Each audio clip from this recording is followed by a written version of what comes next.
Welcome to Because You Need to Know, recorded live at the Cohen Multimedia Studio at Chautauqua Institution. I am Edwin K. Morse, President and Founder of Pioneer Knowledge Services.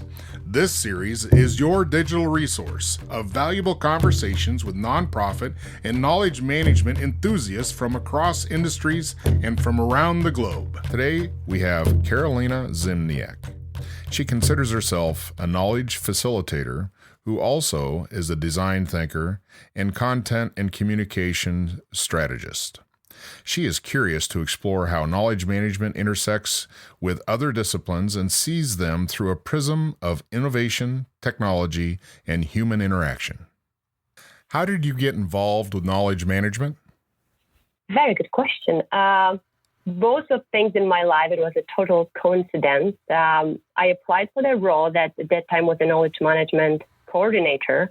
And in honesty, I had no idea what it meant. I mean, I read the job description, but did I really know what it means? Probably not. And I got a job. And that was over 8 years ago.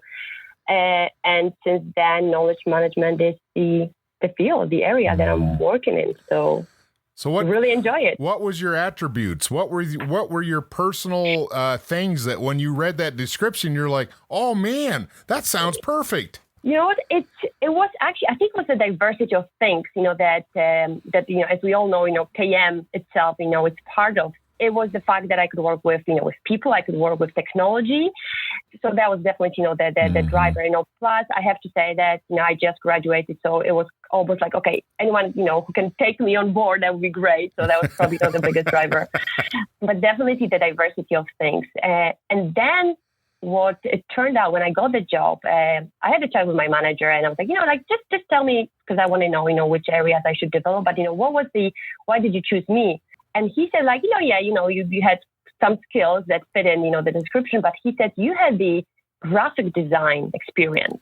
And at that point, I was like, okay, that's great. That was some sort of differentiator.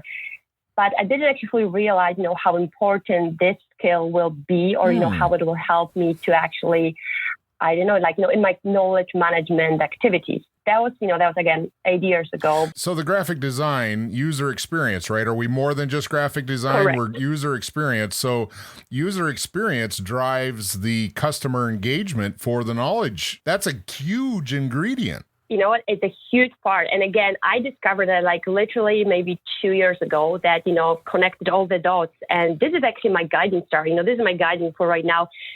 This is my why behind, knowledge KM. So, when I think about this, yes. When you think about definitions of KM, we know that it's connecting people, processes, technology, fantastic. It's collecting data, sharing, making sure, that we have the relevant content.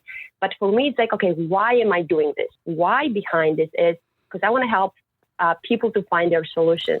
And by doing that, I want to make sure that they have this great experience, or you've heard from my presentation, this friction-free experience or seamless experience that they can just reach to this information. So yes, it's a huge component, and I think we still, underestimate it, and every day I learn something new, and I try to make it part of my daily activity. Well, if the only option to find knowledge, data, information is a keyword search, do you even have a keyword search? I mean, as a good user experience, that's probably the least favorite way to find anything, right?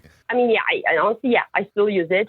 And our users, they actually refer to that this is their first point. When they look for something, they do the keyword search. And I was like, okay, that's fine. And, I'm not saying that this is not good, but yes, to your point, it's more like, the ideal scenario is for, the content or data or information, to find the user, right? So there's almost like, right in front of us. And we know that we're not there yet, hopefully one day. But this is definitely something that helps because, again, we're not able to find or categorize every single piece of content to make sure that it's, is tailored to every single user. Yes, in my ideal world, this is something that definitely supports, but it's not the first choice when it comes to finding content or information. And it's got to be user specific. You brought that up, to have what the user would be looking for right there. You really have to put in a good analysis of the user. You're playing both sides of the fence, right? You're the backside with the data and the server and the connections and the tools and all of that. And I think that's an easy miss for most knowledge management enterprises is they don't spend the time on the user interface because they assume however they're doing it now is good enough. In order to innovate and make things cleaner and more connected and faster and better relevancy, you have to understand how the user even works. I fully agree. And to give you like a quick example from my recent project, that was, again, typical, that there was a team running the project, we assumed it was great. And then at some point, the user adoption and the user engagement was very low. Trying to dig in deep, why is that the case? And then, I asked the question like, did we really ask the user, like, what is it they're looking for? Again, typical scenario. And we actually didn't know that. So we started like interviews and we ran like 5 interviews with users. And even though they're very busy ones because they're like in the sales team, so we know that, those people who have no time for any additional things, they were actually quite open, to spend 30 minutes with us, answer our questions. And the questions were more not necessarily like, what is that you want? Because, as a human being, sometimes we don't really know what we want. Right. But what we ask is like, talk to me about your day. Walk me through your day. Talk to me about your challenges and success stories. Where you're struggling, and that reveals so many things that actually helped us to understand, what content we were putting. And it turned out, just to give you an example, that the PDFs were of no use for them because that they needed to have documents that they could edit. So small things, but we can really make those adjustments. And it's not going to be maybe perfect to start with, but this is going to be a first small step to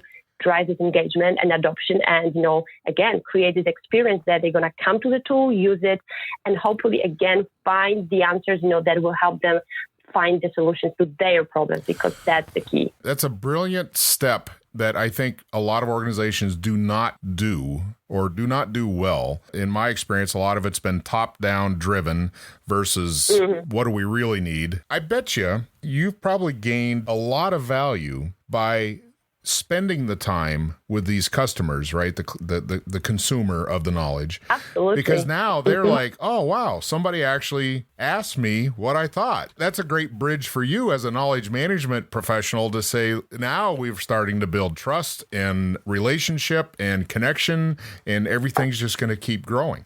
You summarized it perfect. Like, that's exactly what it was. And then because we know that it's not about technology, it's about those relationships you form and building this trust. Because, if they can find things, next time I reach out to them, they'll be like, you didn't help me last time, why would I care now? So absolutely, I fully agree that this is an important step just to start building those relations. How much of your efforts are tied to, and on that note of making connections and building understanding with the consumer, with your fellow employees, how much time is spent in training or education on knowledge management? You mean training people? Thinking more like, how does your outreach work to the rest of the enterprise? Or does everybody just know what it is already? No. Of course not. That would be like, that my job would be done then. No, it's not. So I don't know if there would be a good scenario, but no, of course I'm joking. But it's, I don't have, like maybe the numbers, but it's kind of like part of every single thing what I do. So even if I'm supporting someone, of course I'm not going to spend time, hey, listen, do you want to know more about knowledge management? But just the fact that I start deliberate, hey, I'm part of a knowledge management team. And then that's part of the conversation, like, okay, what is it? So that's my kind of like 5 minutes to tell them more about what I do. So I'm not necessarily trying to push like, this is knowledge management, this is what we do, these are our goals. I'm trying to be more subtle and, sometimes not necessarily name it. It's just make my activities part of their life so that, again, this is the relationship I'm building.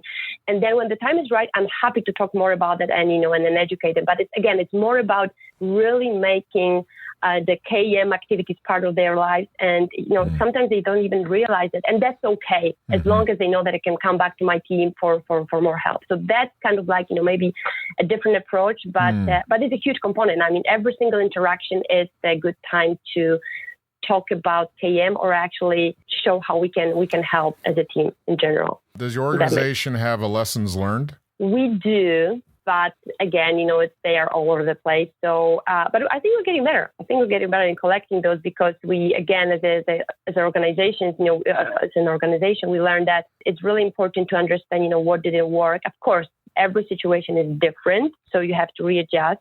We're trying to collect them, but because there's so many different products and service lines, right? So there's no one central point. Every single team has their own, but we do collect them, and they're there available for people.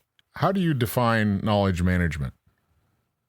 Well, that's, you know what, I was thinking they're going to ask this question, and I don't, with all the respect to the definitions that are out there, and again, there's a process of, collecting, sharing the company's information. The way I look at it, in short, helping people solve their problems. That's my definition, and it can take any form or shape. Just to give you maybe not so much a definition, but a bit of a story, and I'm so going to steal it from Susan Chen, who was actually guest of our internal podcast, and she actually has a PhD in knowledge management. I love what she said, because she said that we should go kind of like redefine it, rather than focusing on the content that is probably the key component of knowledge management, move to context, because that's, again, how we know. It's not that you have this information, you have to know, how can I use it? Mm-hmm. And finally, move to evoke the curiosity. So, it's not that I deliver you the content, how to access it, but, my ultimate goal is for you to make a use of this piece of information, and then reuse it, to your specific situation, so that, again, it sparks this curiosity and helps you solve the problem. So content, context, and curiosity, this is like the path that I see that knowledge management should follow. Hope that makes sense. I love that. Because without the curiosity, without the willingness to either participate, engage, or the inquisitive mind, right? The questions and trying to understand in a domain or an enterprise, you're either a consumer or producer of knowledge. Wow. So how do you hire for curiosity? How do you put that in a job description? Well, that's the next podcast, because I don't have the answers right now.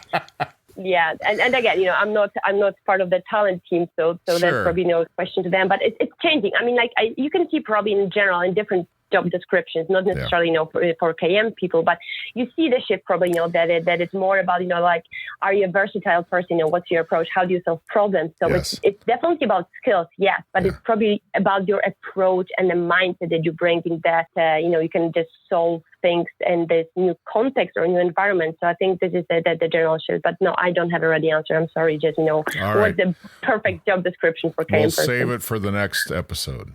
We'll save it, yeah. So give me the 3 C's again. Content, context, curiosity. Love it. Love it. Love it. Well, thank you for sharing. Thank you, Susan. Thank you for sharing your experience and your understanding and your passion. Well, thank you for having me. It was a great pleasure and fun. Thank you for an invitation.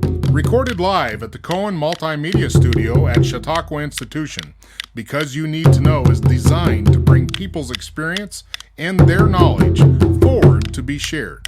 I'm Edwin K. Morris, and I thank you for joining in to listen to another conversation brought to you as a public service of Pioneer Knowledge Services, a nonprofit tax-exempt organization with a charitable knowledge management purpose. Find us online at pioneer-ks.org and add your voice to the conversation on Facebook.